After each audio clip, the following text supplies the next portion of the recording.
7వ అధ్యాయము 7వ వచనం. అందరూ ఈ వచనాన్ని మీరు చదువుకోవాలి, గమనించాలి, కంఠస్థం చేయాలి. అడుగుడి మీకు ఇవ్వబడును. స్తోత్రం, హల్లెలూయా. మీకు ఇవ్వబడును, ఆరు ఇయ్యబడును.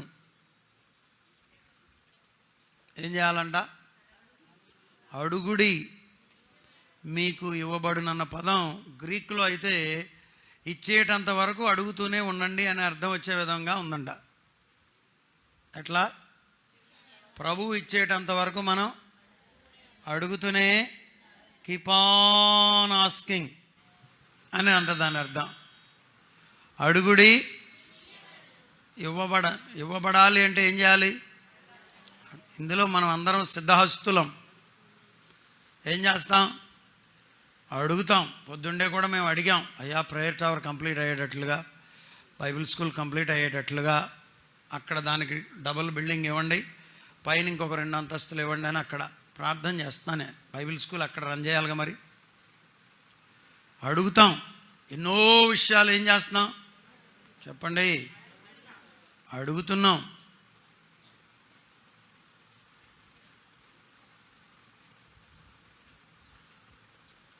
కొన్నిసార్లు అడిగేటప్పుడు నాకు అనిపిస్తుంది, ఏంటి మనం ఎప్పుడు స్వార్థంగానే ఏమన్నా అడుగుతున్నామా అని.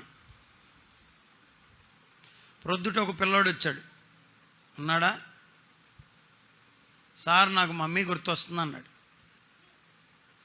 లేవద్దులే, వీడిగో ఇక్కడ ఉన్నాడు. వాడిని ఏం చేయాలి నేను? కొత్త పిల్లోడైతే ఒక రకంగా చెప్పచ్చు. వాడు ఆల్రెడీ యేసుపాదం అయ్య గారు హాస్టల్లో 4 సంవత్సరాలు ఉండి వచ్చాడు. తండ్రి లేడు, వచ్చాడు, తీసుకొచ్చాడు. సరే, దగ్గరికి తీసుకుని కౌగిలించుకుని, ప్రభువా ఈ బిడ్డను ఆదరించండి, మీరే తల్లిగా ఉండి ఆదరించండి, దేవుడు నాకు ఉన్నాడన్న ధైర్యాన్ని దయచేయండి, ఇక్కడ ఉండడానికి కృప చూపండి, వాళ్ళ అమ్మ కూడా వచ్చి వాడిని చూసి వెళ్ళడానికి సహాయం చేయండి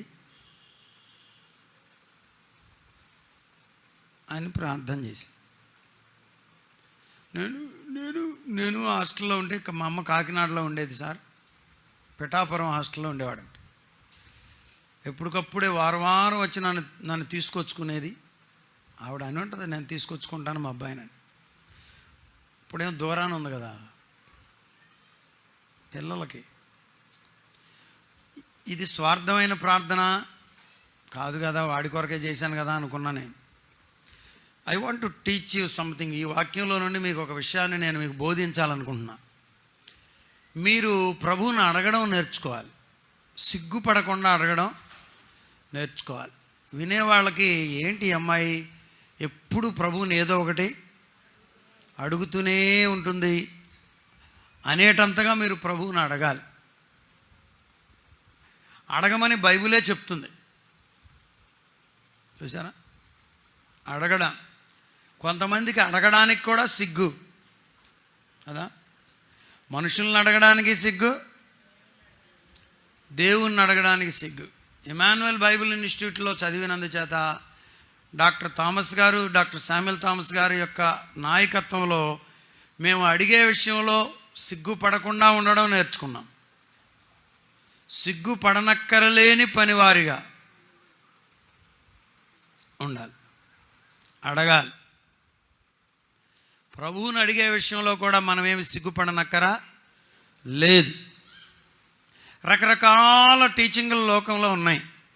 కొంతమంది ఏమంటారంటే, నువ్వేమీ దేవుణ్ణి అడుక్కోవక్కర్లా, ఆయనకి నీ అవసరతలన్నీ తెలుసు, నువ్వు అడిగేదేంటి అంటారు కొంతమంది. యేసన్న గారు మొన్న ఎక్కడో క్లిప్లో చూశాను, ఈ పరిచర్యలో మేము అడిగినవి కొన్ని, ఆయన ఇచ్చినవేమో ఎన్నో అన్నారు. అదొక అనుభవం. అడిగారంట, ఆయన అడిగే వాటికంటే, ఊహించు వాటికంటే అధికముగా ఇచ్చేవాడు కాబట్టి చెప్పండి ఆయన ఇస్తాడు. హల్లెలూయా. హల్లెలూయా. అడిగి నేను ఎక్కడో పెళ్లి చేశా, ఆ పాస్టర్ గారు అంటున్నాడు నా పక్కన, అయ్యగారు ఫీజు అడగమంటారా అన్నాడు. నాకైతే అది ఇష్టం లేని పని. పెళ్ళి ఫీజు అయినా కానుకైనా మనం అడిగి తెచ్చుకునేది కాదు, వాళ్ళు ప్రేమతో ఇచ్చేది, అంతేనా? ఇప్పుడు ఎక్కడన్నా ఇంట్లో పెళ్లి జరుగుతుంటే ఏమండి, కుర్రోళ్ళకి తాగడానికి డబ్బులు ఇస్తున్నారంట. విన్నారా? హలో, కుర్రోళ్ళకి తాగడానికి డబ్బులు ఇచ్చేవాడికి కానుక ఇవ్వాలని తెలియదా? ఎందుకు అడగాలి? మీకు ఉన్నాయి కాబట్టి అడగరా అంటారా? ఎవరన్నా లేనివాడు ఉన్నాడంటే అందరిలో కన్నా నేను ఎక్కువ లేనివాడిని అనిపిస్తుంది నాకు ఎప్పుడు. ఎందుకనంటే అలా ఉంటుంది ఇంట్లో పరిస్థితి.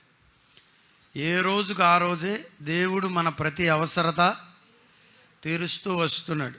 ఇదిగో ఈ పట్టుమని 10 లక్షలు మనం దాచుకున్నాం కదా, దాచుకున్నందుచేత మనకు తిరుగులేదన్న రోజు లేదు మనకి. ప్రభు ఎప్పటికప్పుడే అనుదినము జీవాహారం అన్నట్లుగా ఇస్తున్నాడు.